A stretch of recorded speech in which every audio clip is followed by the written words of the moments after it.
Darklings, and welcome back to the Deadly Digest. This is part 2 of us taking a deep dive into the Phantom Killer of Texarkana. I've got with me friends of the show and of yours truly, Amy Cotham and her brother Chris Cotham, who grew up in Texarkana. And if you want to learn more about the details of the case, be sure and catch part 1 from last week, and then come back, and now we're going to talk about the investigations and the effect that it had on the town. So after that first attack, the one where they lived, Jimmy Hollis and Mary Jean Larry, the law enforcement response wasn't exactly on it, right? I don't think they certainly didn't know that there would be a repeat. Yeah. I think they probably saw it as a robbery and a random assault. Right. Although very, very violent. But again, there was random violence. Yeah. It would have been the only violent activity in that town at the time. Right. And because there was kind of a discrepancy where Hollis had said he thought the guy was probably white or maybe a light-skinned black man, and then Larry, who had been much more up close and personal with him, thought that he was a black man. The police actually kind of took that as evidence that they actually knew their attacker and they were lying to try and cover for him or something. So it wasn't even just that it was isolated, it was literally that law enforcement kind of blew it off. They felt like, oh, these two are kind of making up a story. And so they really didn't investigate it very thoroughly, it seems like. So, and that, again, you know, it was just the first attack, and like you said, there were other violent attacks, so it wasn't, you know, it was just kind of one incident among many, right? But then we have that second attack 4 weeks later with the double murder of Richard Griffin and Polly-Ann Moore, which had a very similar MO. They were parked on a secluded road. They were a teenage couple.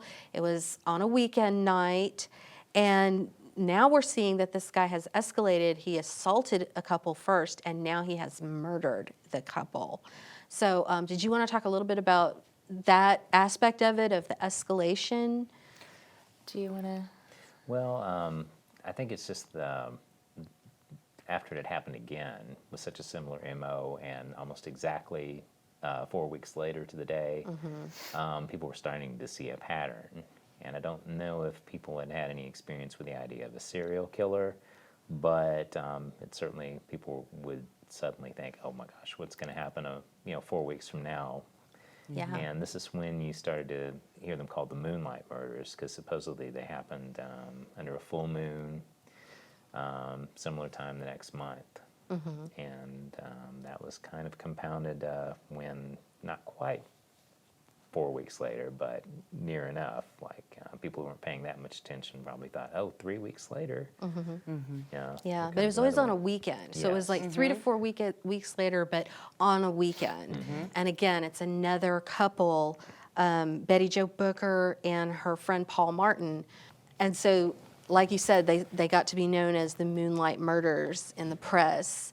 And so even after those third double murders, you know, I think that's when the fear really started hitting the town. Definitely. And did you want to talk about that a little bit? Well, you know, there was a lot of media coverage. It also started to attract, like, national for sure and regional, and even like someone from the London Times came to town. Oh, wow. There was a huge media presence in Texarkana at the time. So you sort of have the townsfolk sort of arming themselves and staying home behind closed doors.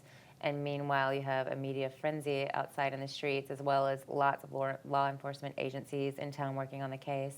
Right. So it was just it was a very sensational story based on the true facts, and then certainly it just grew from there, the way things do in media. Right. And then that brings us to the investigation part. That it was a huge investigation, right? There was all these different law enforcement agencies that were involved, because they were all on the Texas side at this point, right?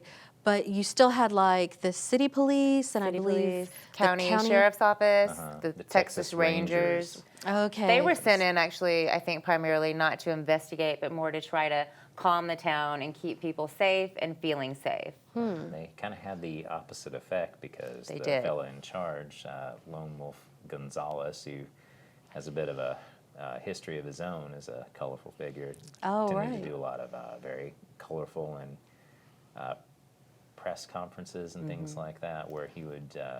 It was him that went on like a local radio show and said, everyone needs to bolt their doors and get a shotgun. Oh, yeah. And literally every Yeah. gun town, like they ran out of shotguns and ammunition. You still hear older people, when I was younger, say like, "Oh yeah, we all started locking our doors, and we never did that before." And Right. we'd have people buying guns, and that would be a thing I would hear a lot of people talk about. Right. They would To go the to point, place. they also told people if you're going to visit someone, especially after dark, make sure to call first because They might you shoot might be you. shot on sight. People were Yeah. so nervous. Yeah. And so that was part of. They had a curfew, right? They There was a imposed a curfew. The curfew, town and dreaded- yeah. businesses would close early and stuff like that. Yeah, but this Lone Wolf Gonzalez, you said he was like almost like a character. Oh yeah, the Yeah. big white 10-gallon hat and pearl-handled pistols on either hips. Like if you think about a cowboy from the Wild Wild West, that's how he. And I believe I don't know if he patrolled on horseback or not. I've in heard Texarkana. rumors that he You hear all did. kinds But of he definitely, stories. and he liked to mingle, and he liked the attention. publicity of The it. And I heard that publicity. when he was in Texarkana, he would go and get like a shave and a haircut every single day. Probably. just to be out in public, possibly. Yeah, I mean, part of it could be that he thought maybe that was a good place to get information, Yeah. possibly. I mean, people are known for talking and things like that. But there were a lot of rumors going around. Yes. So much so that the press kind of had to come out and say, stop spreading rumors. Yes, definitely. There was just so much mistruths and half-truths. But there was a lot of leads people would call in. They had several false confessions. Oh, yeah. And they had hundreds of suspects. And Yeah. then they had to follow up on all the leads. Right. I heard so- like they actually followed up on 400 suspects. Yeah. Yeah, it was insane. Yeah, the false confession, the one that I thought was the most interesting was a young man here at the University of Arkansas, H.D. Tennyson, whose nickname was Duty. It was a different time. It was a different time, yes. But he committed suicide, and he left this very elaborate sort of scavenger hunt for his suicide note. It was really interesting. It involved like a cyanide-tipped pen and then like some kind of riddle you had to solve to open up the safe box. I mean, it was really insane. But so when they got into this safe box, they found actually a stack of he had written several suicide notes, and in one of them, he confessed to being the Phantom Killer. But then in another one, he said, oh, forget all of that. Those were just like fantasies in my mind or whatever. But no one knows which one came first because they were just all in a pile. And so for a long time, people thought, well, that might have been the guy, he committed suicide because, he was tore up with guilt or whatever. But, he would have had to have been like 16, 15. Very young and smaller. Yeah, much smaller. And then he had a friend in Texarkana who said on the night of the Starks murder, he was with me, so he couldn't have committed the murders. So, it kind of probably is a false confession. Yeah. But it's just interesting that it's got that Fayetteville and University of Arkansas Yeah. connection. So I had to That's bring true. that up. Of course, yeah.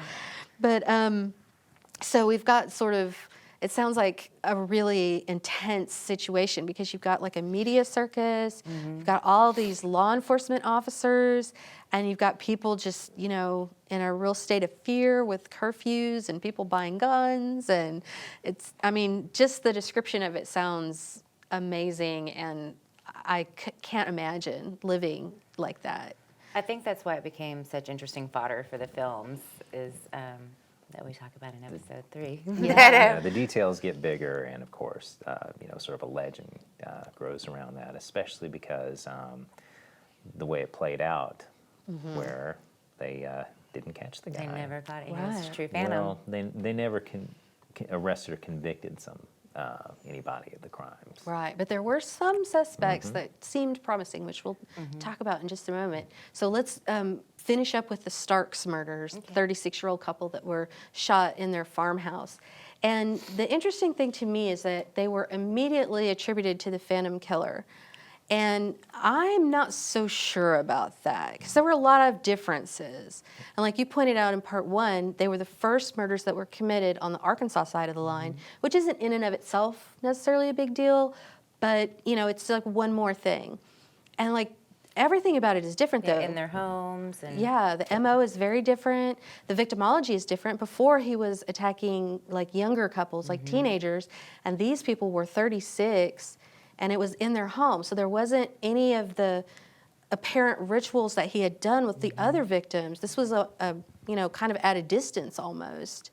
Do you know why they attributed the Stark murders to? I'm not sure. I think it may just be it was a very sensational crime, and would have been even without the other murders, and it just got us rolled in there and associated with it. Right. And I think there may have also been this feeling, at least when I was doing some research of it about 10 years ago, that maybe that the Texas Rangers and Gonzales had to justify their continued presence there, and that might have played in a factor. We're like, oh, it might be the Phantom Killer. You never know. But I hadn't thought about that. It was another reason to sort of that paranoia or uneasy feeling that Texarkanans had.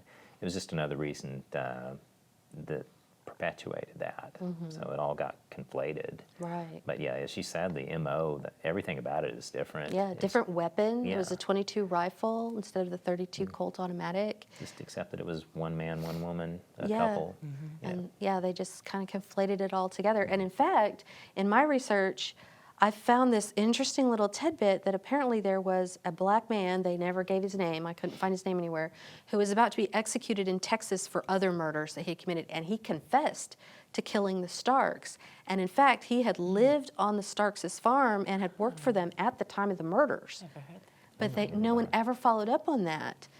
And like they didn't even print his name. Like I don't even know who this guy is. No, a lot of that is because a lot of the records have disappeared. Like if you go to Yeah. do research and you go to the county records or any public records, the actual physical documents are just gone, and they're always like, we don't know where they went. And so it's really hard to research the case, from this Yeah. far out. But Something like this, who knows who's pulled the records and just forgot to put them back, or I don't know, accidentally tossed them out with something else. or it's just been used for research and not returned. Yeah. I know Or that- degraded. I yeah. mean, it could have been on some kind of media that just didn't stand the test of time. Of course, I like think- some places like Scott County, how many times has the courthouse burned down? Oh, Yeah. wow. So it could be even something like that. Yeah. I feel like, too, the policy of the newspaper, certainly the Gazette, the Texarkana Gazette at the time was, I feel like they'd never printed the names of suspects. It was just until they had a conviction, sort of Yeah. to protect people that, had not been convicted of anything. Right, because I'm And sure it would have so, like been a lynch yeah, mob. Even in researching Yeah. what the newspaper articles were, they can give you every detail of a case, but not the person's name. So it's very interesting to me. Yeah. In a town that small, it's a good chance that you would know the suspect anyway. And, there you go, like, you go after your neighbor, like you said, like a lynch mob or something. Yeah. So, Yeah. Well, that kind of brings us to the suspects, because there were a few suspects that they looked at pretty hard. And do you guys have like a couple that you are? oh, well, the big one that they kind of more or less concluded probably did it was a fellow named Yul Swinney, who was kind of like a car. He was doing a lot of car thievery at the time. Right. And they caught him for car thievery. But on the way to taking him to the jail, he assumed they had arrested him for the Phantom Killer murders and assaults.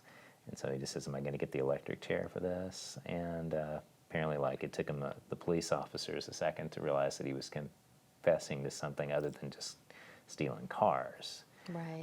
They picked up his wife, who they didn't realize had just married him not very long before, and she confessed to a lot of the details and her participation. Actually, they picked her up, she confessed, and then they Then- quickly got married. So Aha. under the state law, she wouldn't have to testify against him in Yes. court now that they were married, which made her confession just kind of null and void. Right, and it was because of the stolen cars. Yeah. Because the Arkansas State Trooper who had, been working on this case, I guess, or at least knew about it, he had noticed that some of the cars associated with some of these murders had been stolen or found, elsewhere. And so he kind of, did some good police work of like, maybe that's a clue. And he saw this car that had been stolen the same night as the Griffin murders. And so he staked it out, and that's when his wife Patricia came out. And so he went and questioned her, and that's when she started confessing all this stuff. And like you said, she knew details that had never been published or anything like that. Like, she knew that one victim had a date book that had been taken out of his pocket and where it had been tossed away to. She took him to one crime scene where she said she had stood in the woods and watched. And in fact, at that crime scene at the time, they had seen an imprint of a woman's heel. So, I mean, she knew all this stuff, but they couldn't use any of it. They had no real evidence against this guy. His prints weren't anywhere on the crime scenes. There were no victims who placed him at the scene or with any of the victims. So they were kind of like, yeah, this guy really looks like the guy, but they couldn't charge him. No. But they did have him for stealing cars and other offenses, and they really threw the book at him very hard for that, just whatever they could charge him with. And but they didn't have anything outside of his wife's confession and details tying him to the crime. Right. So, Interestingly enough, though, the crimes did stop. At least this pattern of murder and mayhem did stop. That was the kind of interesting thing. They never caught the killer or charged anyone, but at the same time, the fact that it just ceased was always an interesting part of the story. And I think part of why it became legend and the idea of the Phantom Killer, that no one knows who it was. Right. Yeah. It was probably his, even though they thought they had him, that wasn't publicized enough that like the legend continued, because for a lot of people it never got closure. Right. Right. Or people just forgot about it because that wasn't very, it wasn't a sensational ending or a definitive ending. Yeah, nobody got justice, nothing.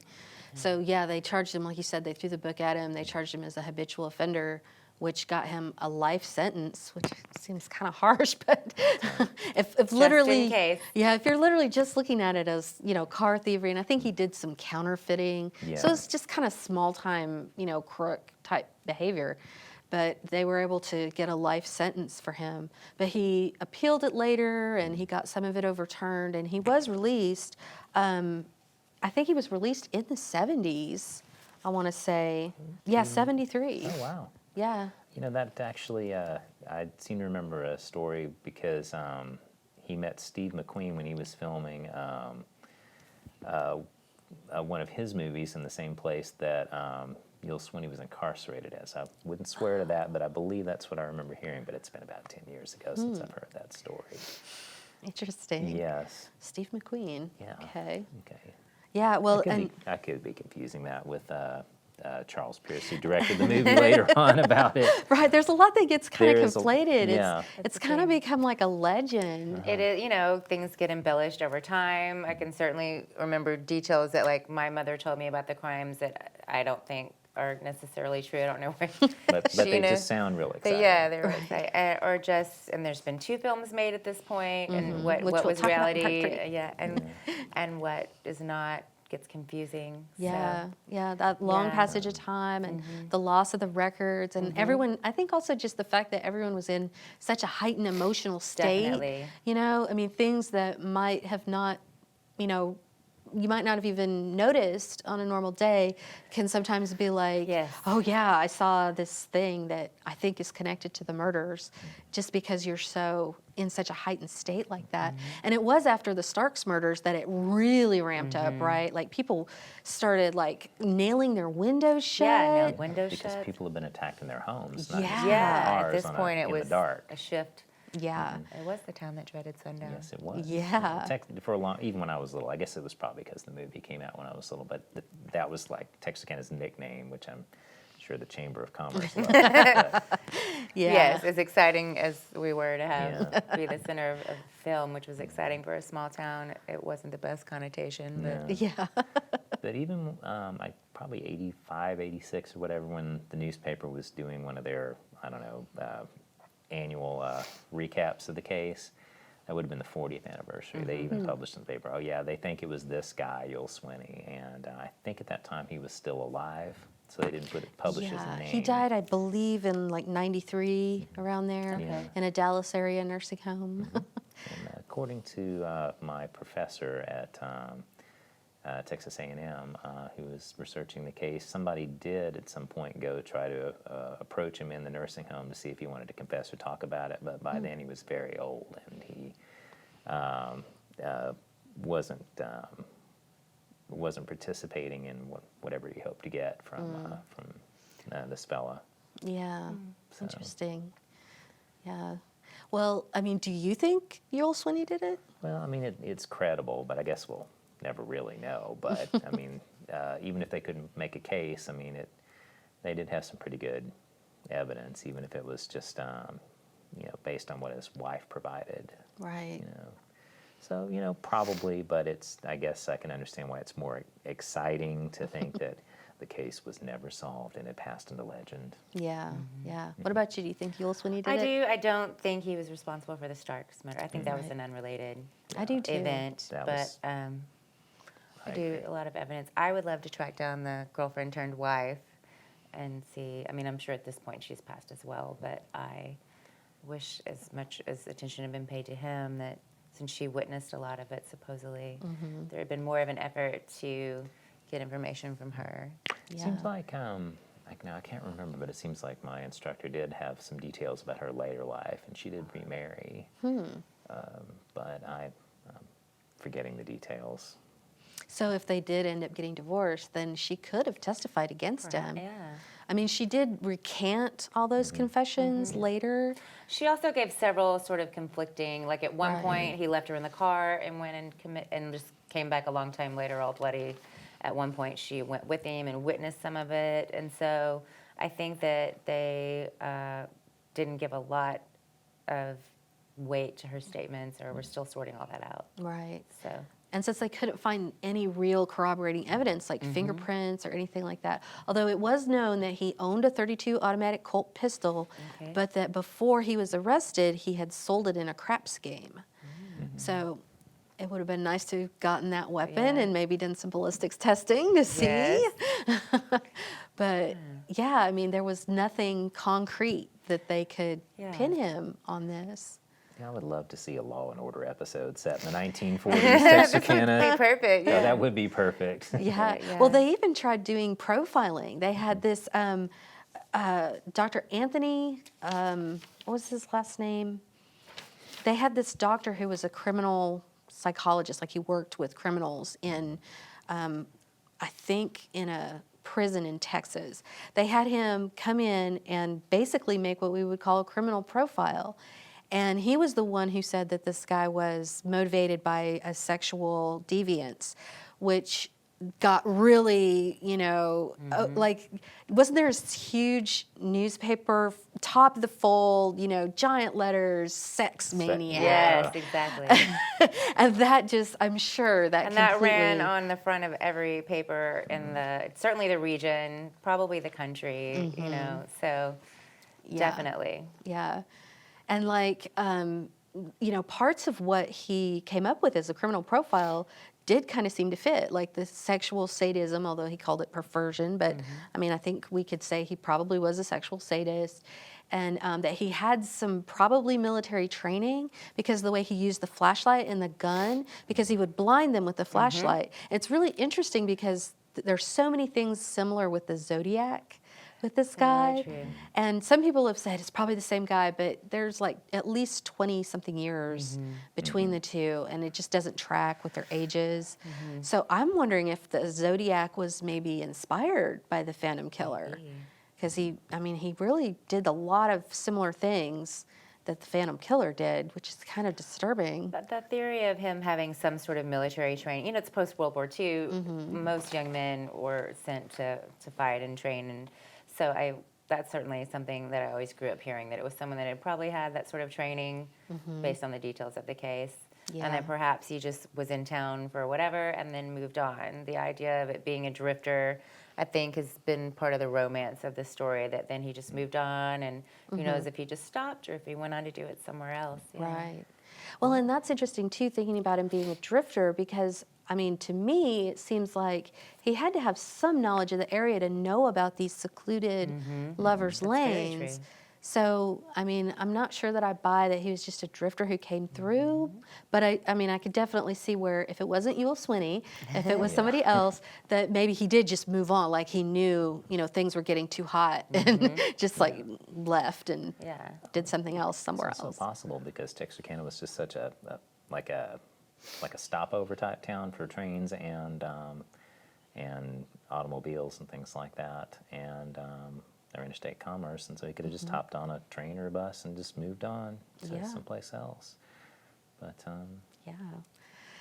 Well, he may have moved on, but he definitely left a lasting legacy, including 2 really well-known movies, which we're going to get into in the next part 3 of The Phantom Killer, here on The Deadly Digest.